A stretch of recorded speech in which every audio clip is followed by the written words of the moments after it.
the One in a Million channel. My name is Eunice, and today this is my second time going live today.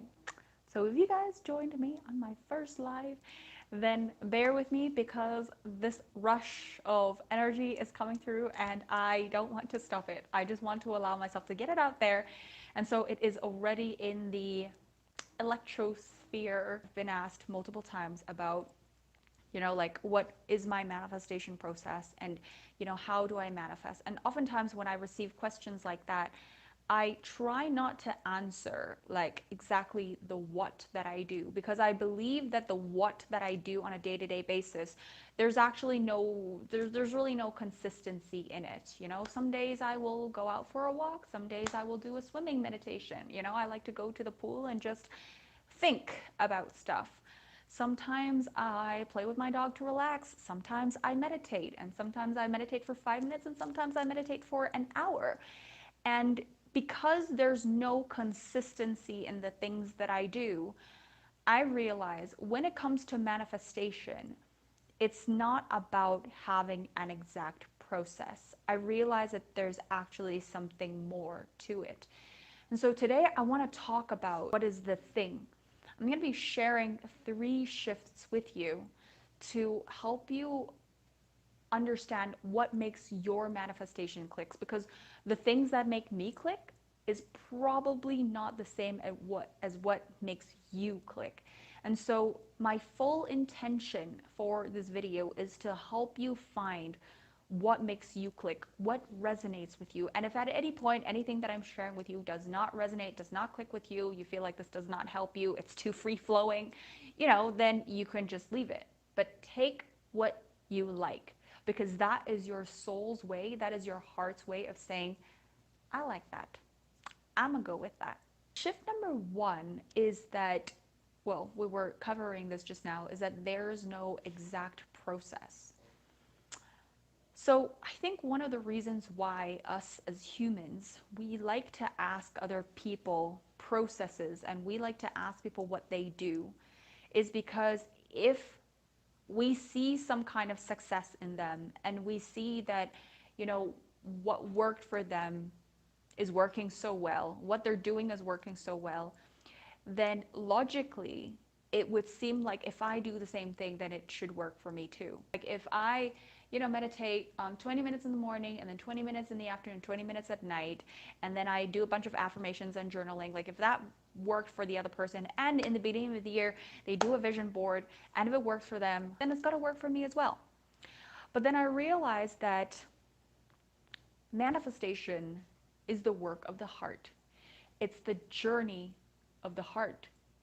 So what that means is when we are afraid to use our heart to explore and to get to know ourselves, to get to know the next step, to get to know what lights us up and how we feel in response to a certain activity or to a certain ritual or to a certain thing, then we stop our hearts from feeling.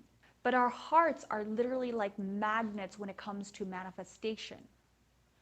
So when our heart's power, like the force, is so strong, it knows what it wants. It repels what it doesn't want. It will not go to places where it doesn't want. It's so in tune with itself that it receives such strong signals in what to do, like what is the best thing for yourself. And as a result of that, you may derive something that is completely different from what that other person is doing, even though that other person is successfully manifesting the exact same thing, the exact thing that you want, but you may derive your own way of manifesting that thing that you want. This really calls for you to use your heart. Because it would be far easier for me to tell you, if you just do this thing, and you just do it how many times per day, then you are going to get exactly what you want. And that is the best marketing scheme.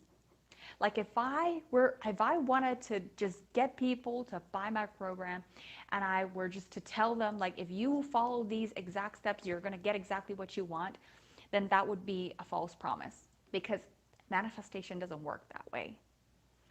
And that would be very easy for me to make that claim because, like, then I'm basically telling you, you don't have to use your mind, you don't have to use your heart, you don't have to feel your way forward, you don't have to get to know yourself, you don't have to, self-explore and really like understand what is it that you want, need, and desire in the next step and what works for you. You just have to follow my process. But that's not how manifestation works. Manifestation is the work of the heart. So the stronger your heart force is, the more you check in with yourself, the more you align with yourself, the more the next steps are going to reveal for you. Second shift that really helps your manifestation click is to follow the feeling. Now, what do I mean by that? When we experience an emotion in relation to what we want to manifest, sometimes we can feel excitement, sometimes we can feel dissonance, sometimes we can feel disconnection, sometimes we can feel like I'm so far from the thing that I want. Sometimes we can feel discouraged, sometimes we can feel elated, sometimes we can feel like, oh my gosh, it's about to be here, like it's so far away, but like I can feel it already, I can see it in my mind's eye, it's like it's already here, right? There's so many mixed feelings. And what I've realized in my manifestation journey is that it's all about following the feeling. The feeling that you're feeling right now, the feeling that you're feeling in this moment is the most relevant feeling. In this moment, whatever you're feeling about that dissonance or that like excitement towards your desires right now is a feeling that is most relevant. It doesn't mean that that feeling is the truth. It's not that it's the absolute truth, but it's the next thing that you need to go through to be closer to this desired goal. What I find a lot of times is that sometimes we resist the feeling of feeling bad. And we believe that if we feel bad about this thing that we want to manifest, it means that we're going to manifest something bad. It means that we're going to call in something bad. It means that we're going to call in the opposite. It means that we're not going to have what we want and we're energetically, vibrationally very far away from what we want. That can't be further from the truth because everything that we experience is relevant to that thing.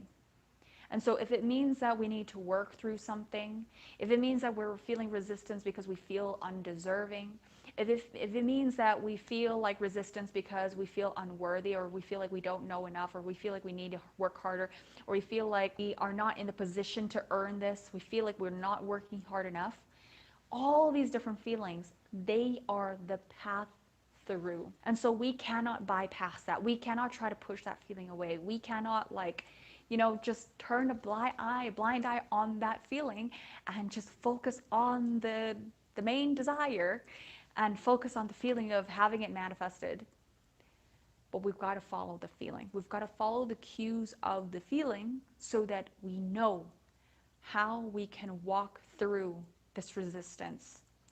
Because once we walk through the resistance and we allow ourselves to actually process that, we don't have to experience it again. It doesn't have to be something that lies in our subconsciousness and then conveniently just pops up whenever it wants to, just because you haven't processed it in the past. Allow yourself to follow the feeling. Like allow yourself to understand the cues, understand your emotional pulse, understand the opportunity that is there to either process something, to either move through something, to forgive someone, to follow the excitement, to follow the journey like down their little rabbit hole, and follow your curiosity. If something is pulling you to call this person or to write this email or to send this message, follow the feeling, follow the feeling, follow the feeling.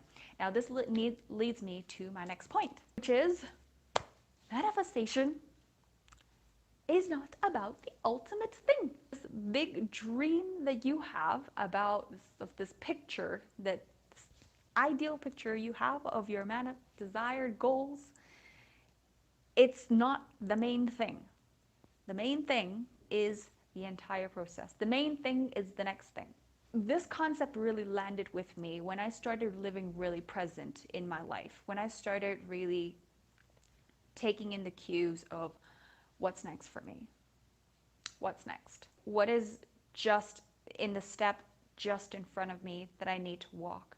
Because between where I'm standing right now to the next step, it's a very close energetic proximity, which means that if I feel like that thing over there, my dream over there is really hard to manifest, it means that the energetic proximity is too far. So what I want to do is I look at something that is a lot closer to me. Can I manifest the next solution? Can I manifest the next phone call? Can I manifest the next conversation? Can I manifest the next aha moment? Can I manifest the next question that I need to ask to give me the right answer? And what I realize is the more I'm able to manifest just the next thing, all of these little next things are going to string up together. And when they do, they create a sequence in the timeline that leads me to my ultimate goal. When I always see people asking, like, how do you manifest this one big thing? What they're really not seeing are the sequence of energetic shifts and the manifestations of just the next event that they need to focus on.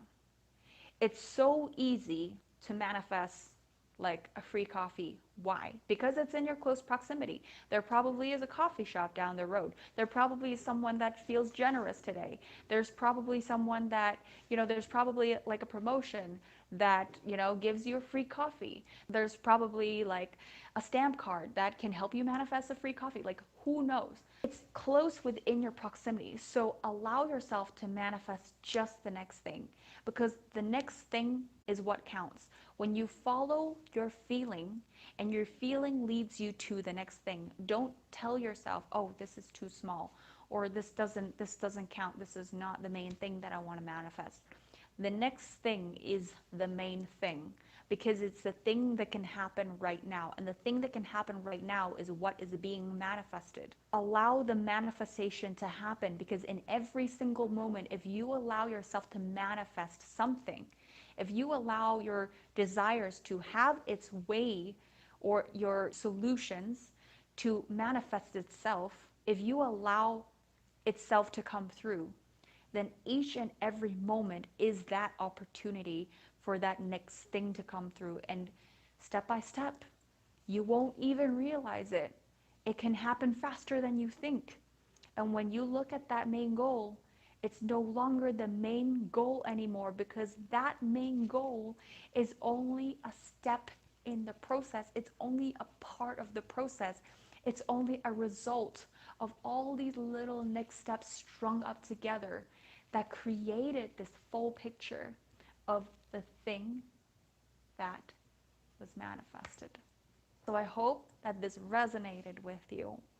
And I'm sorry if for those of you who wanted to hear the step-by-step process, I do not have one, but I also don't desire to have one, because this way of manifestation makes so much more sense. And this way of manifestation also allows for a lot more miracles to happen when we actually follow the alignment of our hearts. When we do that, there's no limit to what you can manifest. There's no limit to how much you can manifest, because you are using the power. You're magnetizing things in with the power of your heart. So allow yourself to follow your heart, to follow the next steps, to follow that intuition, to follow that voice, to listen and tune in, so that you can take the next appropriate step. Thank you so much for being here, you guys, today. I love you all. And it was such a pleasure to deliver this message. Let me know what you guys think. And with that said, take care, and I will be seeing you in the next video.